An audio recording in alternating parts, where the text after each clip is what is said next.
that are in standard form. That's what we did last semester. That's what we did in Algebra 1. Parabolas in standard form are written this way. AX squared plus BX plus C. So that's your regular format of a parabola. You can stop talking now. AX squared plus BX plus C, that's what we factored, that's what we graphed, everything we did with quadratic formula, complete the square last semester. That's one way to look at a parabola, and it does help us. We're going to look later, a little bit more tomorrow, about standard form and the good things that it's used for. But then we have this new format we're going to look at today called vertex form.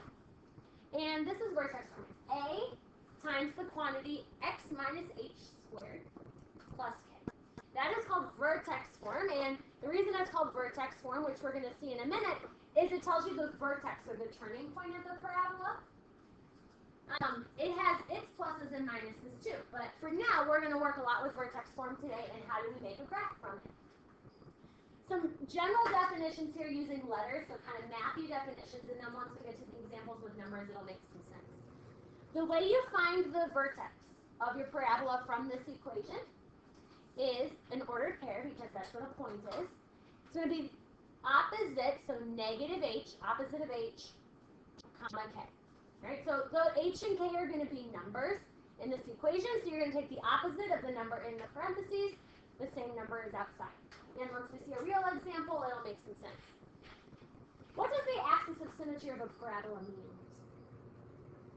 Like if I said all parabolas have an axis of symmetry, what does that mean to you?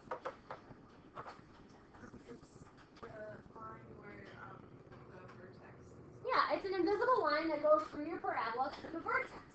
So the axis of symmetry, since it's a vertical line, it's invisible.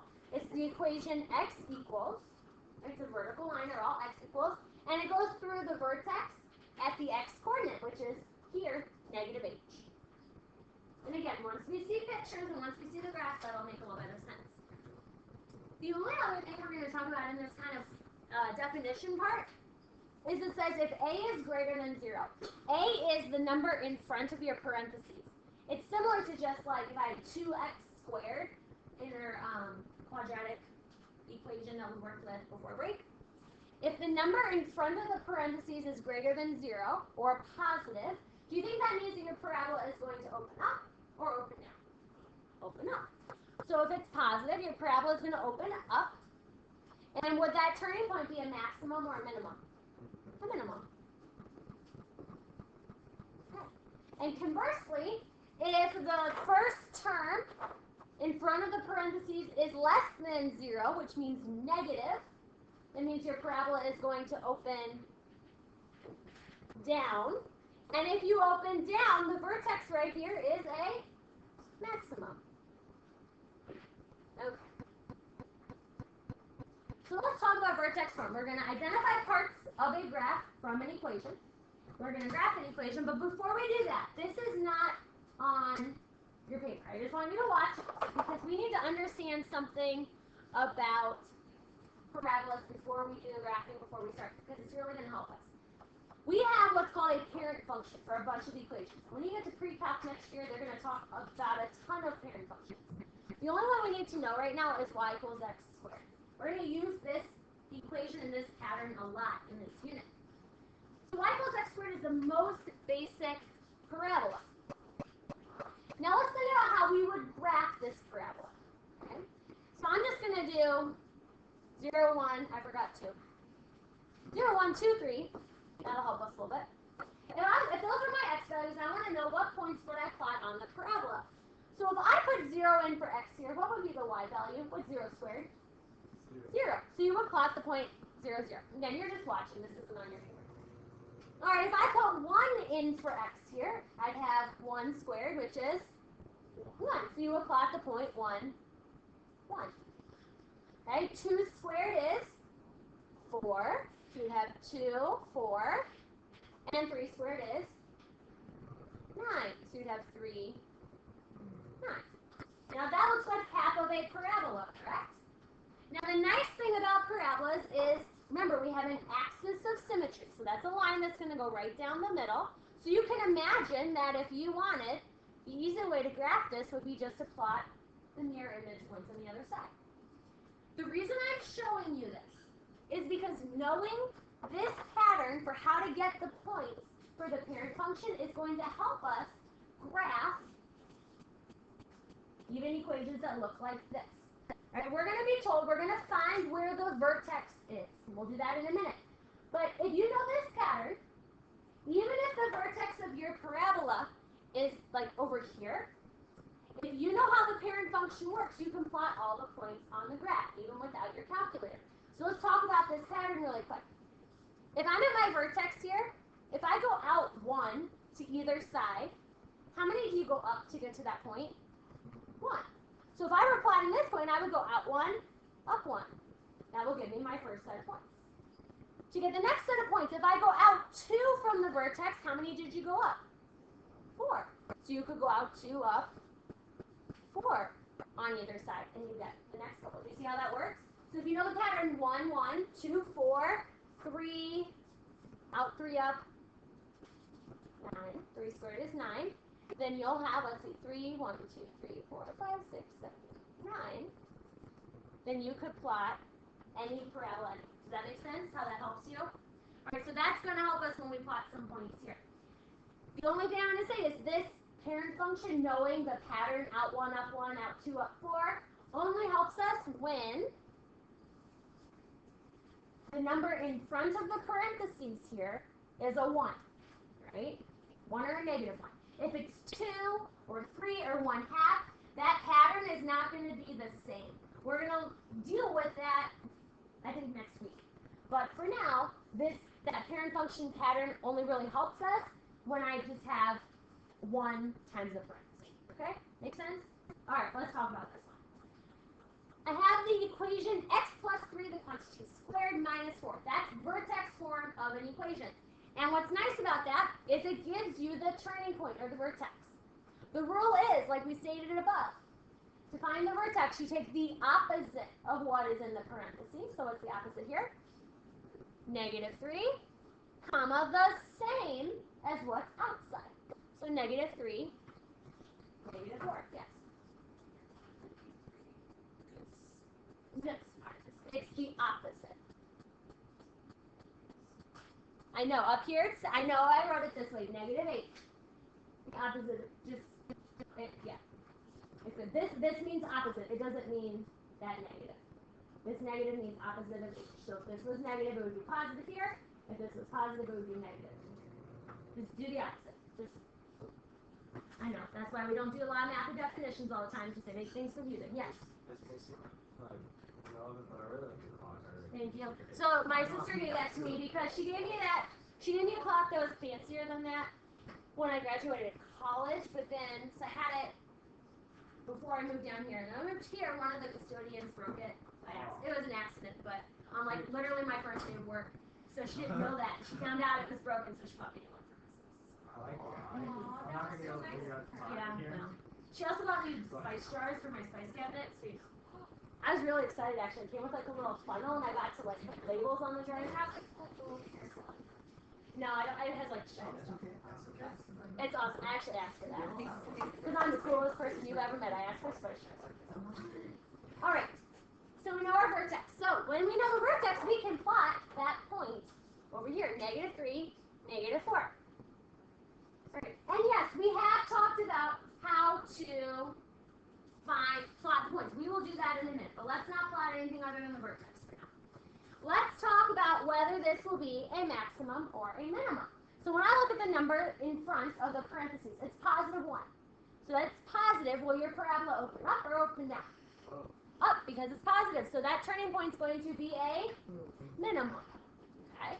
So we know that that's going to be a minimum. My graph's going to open up away from it. Alright. Now the axis of symmetry is going to be an invisible line that we can draw, but an invisible line that's going to go through the axis of symmetry, or I'm sorry, through the vertex here, down the middle of your parabola. Now the equation for that axis of symmetry is always going to be x equals the x value of the vertex. So here that'd be x equals -3. Now we're going to do domain, we're going to do range, so let's skip those for now. Let's talk about the y-intercepts and the x-intercepts. We're not going to have a calculator in this unit, so we have to make sure we know how to find those by hand. Sometimes they're going to be really nice numbers, sometimes they're going to be kind of yucky numbers. All right, so when I look at this equation to find the y-intercept, how would I find the y-intercept by hand? Think about if I'm here on the y-axis, what is the x value of any y-intercept?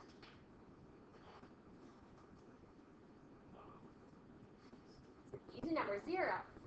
So for any y-intercept, you're going to put 0 in for x. You put 0 in for x and solve for y. I'll give you y equals a number. So let's put 0 in for x in our equation. Y equals 0 plus 3, the quantity squared, minus 4. All right, well, 0 plus 3 is 3. 3 squared is 9. 9 minus 4? 5. So that's where your y-intercept is, 0, 5. And we can plot that on our graph. We know that's going to be on our graph, and we're going to check using our parent function pattern to make sure that that's the right value in a minute. But let's find the roots. We need to find those also. You can do it by hand. We can also do it by the graph, but we'll do them by hand for now. Well, if I'm looking for the x-intercepts or the zeros, where does the 0 go to find those? For x or y? When you're finding the x-intercepts, what's 0 this time? Y. So you're going to put y, 0 in for y. So to do this by hand, you'll have 0 equals x plus 3 squared minus 4. Alright, well, let's see. I'm going to solve this. What would I do first? Add 4 to both sides, so I'll get 4 equals x plus 3 squared. I'll have to take the square root next. Now, think back to last unit. Technically, when you take a square root, how many answers do you have? 2. So you have to put, not 4. What answers would you have? What do you have to put in front of your answer? Plus or minus 2. That's the square root of 4 equals x plus 3. And if I need to get x by itself and I subtract 3, where should I put that minus 3? In front. So just like last unit. So your x's here are going to be at negative 3 plus or minus 2. Well, let's simplify that. What's negative 3 plus 2? There's a number line on the wall. There's a number line here. Negative 3 plus 2 is negative 1. Negative 3 minus 2. Negative 5. So you can plot those. You have a root at negative 1 and a root at negative 5. Now you can kind of see the shape of the parabola, correct? Before we draw it in, you're totally okay to connect dots now. All you need to graph a parabola is 3 points. However, to make probably the most accurate parabola, I suggest you check and make sure you did things right by thinking about the pattern of the parent function. If you start at the vertex and go out 1, how many should you go up? 1, right? So if you wanted to, let's go out and let's plot out 1, up 1 from the vertex. Right, this way we'll get the most accurate graph we can.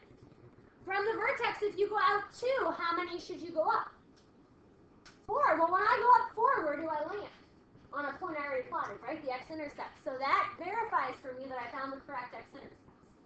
If I go out 3, how many should I go up? 9. Well, if I go up 4, up 5, did I get it my 9 there? No. Is there a point I can plot? Since it's symmetric, I could go over here and up and plot another point, make it symmetric. Now I have the full parabola that we can connect. Okay, does that make sense, you guys? Yes. So my suggestion is plot as many points as you can fit, so you get the most accurate graph. Not too hard, right? Even without a calculator. Not trying to kill you. All right. Let's actually flip to the back. Let's skip the next one. Let's go to number 3.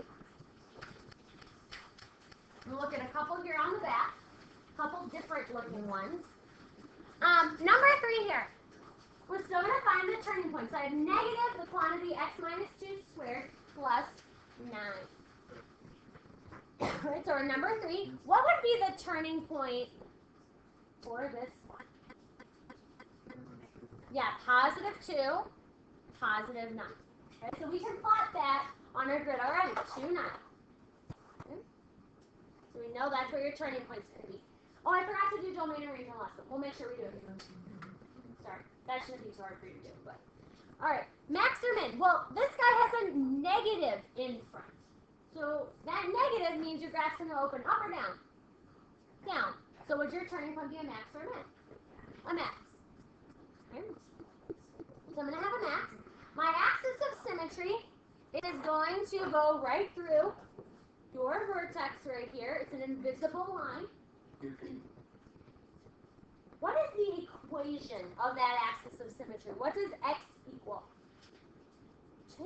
It goes through the x value of your turning point. So the equation of that axis of symmetry is x equals 2. We'll do domain and range at the end. Don't let me forget this time. Let's find our y-intercept. Remember, y-intercept, you put x in, or 0 in for x, so the opposite letter. So we'll have y equals negative 0 minus 2 squared plus 9. The only hard part here, and it's not that hard, is you have to remember the order of operations. I have it on the wall for my Algebra 1A class. You can use it if you want. Remember, you have to start inside the parentheses. So negative 2. 0 minus 2 is negative 2. Then you move to exponents. Negative 2 squared is 4. So I have a negative 4 plus 9. Right, now you can turn it negative. Now you have negative 4 plus 9, which is 5. So your y-intercept here is at 0, 5, which you can, again, plot. How do I find the x-intercepts? Where do I put 0 this time? For y. So 0 equals negative x minus 2 squared plus 9. Where do I start this time?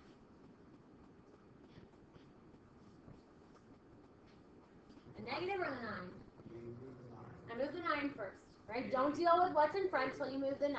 So you subtract 9, and get negative 9 equals negative x minus 2 squared. Now you can move the negative. So we'll divide both sides by negative 1, which gives you 9 equals x minus 2 squared. Then you'll square root. What do I have to put in front when I square root 9? Plus or minus 3 equals x minus 2. And when I add the 2, I'm going to squeeze it in front of the plus and minus. So I have x is 2 plus 3 and 2 minus 3. What's 2 plus 3? 5. What's 2 minus 3?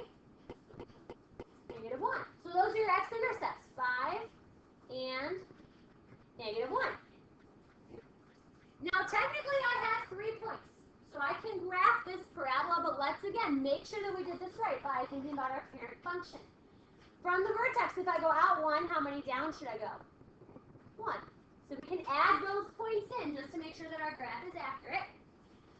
If I go out 2, I should go down 4, which looks like my y-intercept's at the right spot. So that's a good thing. Out 3, I should go down 9.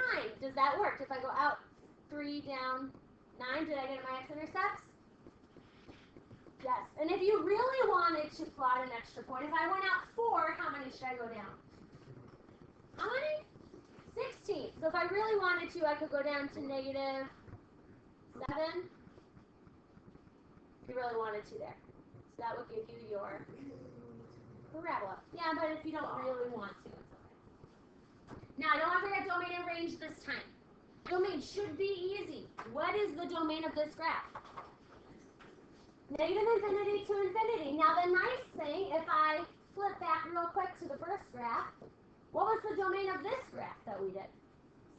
Same thing. Every parabola that we're going to graph in this unit is going to have that same domain, negative infinity to infinity.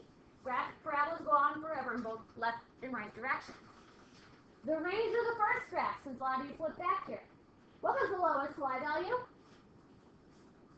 Negative 4 with a square bracket up to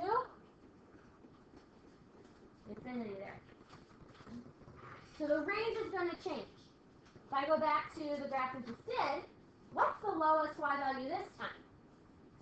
Negative infinity up to 9. Okay? And 9 is going to have a square bracket. Not too bad so far? All right, let's skip to the challenge question, actually. Now, the only thing I want to make sure we point out, I was able to use that parent function pattern to help me graph, because this graph, the leading coefficient was a -1, right? -1 just made the graph go upside down, but it didn't change anything else about it. The first graph, I was able to use the parent function because there was just a 1 in front of the parentheses. When I look at the next couple of problems, 4 has a 1/2 in front, and 5 has a -3 in front. So since those have different numbers other than 1 in front of them, this time to graph it, I'm not going to be able to use that parent function pattern to help me. Right? I'm not going to be able to go out 1, up 1. It's just not going to work. We're going to learn later this week and next week what that 3 does to the graph, but it changes it enough that we're not able to do the same pattern. So we're going to have to find our 3 points another way. So this is our challenge problem here. Let's start by finding the turning point. Okay? What would be the vertex of this graph? 5, 6. All right, so we can plot that one. That's an easy one to plot. 5, 6. This is the last one we're going to do today.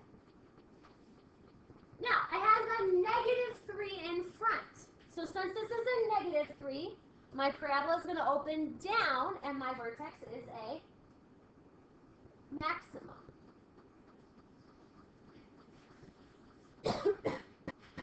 Alright, now I have to think about my axis of symmetry. I have a vertical line here. The vertical line is always an x equals, and what does x equal for that equation? 5, right? It's the same x from our turning point. Skip domain and range, although I told you the domain is always going to be what? Negative infinity to infinity, so that's always going to be the same. In here you can probably guess the range if you know it's going to open down, but we'll do the range at the end. Let's do the y-intercept this time. For the y-intercept, we're going to put 0 in for x.